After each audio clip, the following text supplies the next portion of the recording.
कोशी लालवाणी सिंधी ॿोलीअ जी मशहूर ऐं मक़बूल गुलूकारा, शाइरा ऐं हिदायतकारा आहे।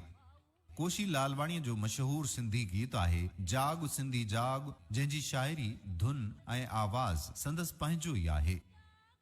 संदसि ॿियनि गाननि जी सीडी नच नच जे नाले हेठि रिलीज़ थी आहे। कोशी लालवाणी हिकु सिंधी अंग्रेज़ी फिल्म द अवेकनिंग जे नाले सां ठाही, जेका सिंधियत बाबति हुई। जंहिं फिल्म में ॾेखारियो वियो आहे त कीअं न अमेरिका में रहंदड़ हिकु सिंधी छोकिरी पंहिंजो असुल जांचण लाइ हिंद सिंध अचे थी।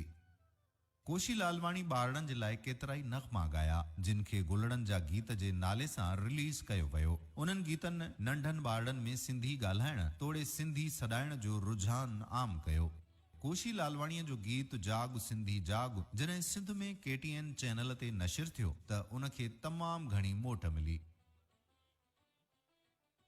कोशी लालवाणी मौसीक़ी तोड़े वीडियो CD वसीले सिंधियत जी प्रचार कई ऐं सिंधी ॿोलीअ जी जागरता जे लाइ कोशिशूं वरतियूं। कोशी लालवाणी ऐं ॿिया अहिड़ा किरदार असांजे सिंधी समाज में मौजूद आहिनि, जिन सिंधी ॿोली तोड़े सिंधियत जे लाइ पंहिंजूं कोशिशूं कयूं आहिनि। संभारा इवेंट्स अॼु सिंधी अबाणी ॿोलीअ जे हवाले सां मल्हायल ॾींहं जे मौक़े ते कोशी लालवाणीअ खे सलाम पेश करे थी ऐं संदसि ख़िदमतुनि एवज़ मञता एवार्ड ॾिए थी।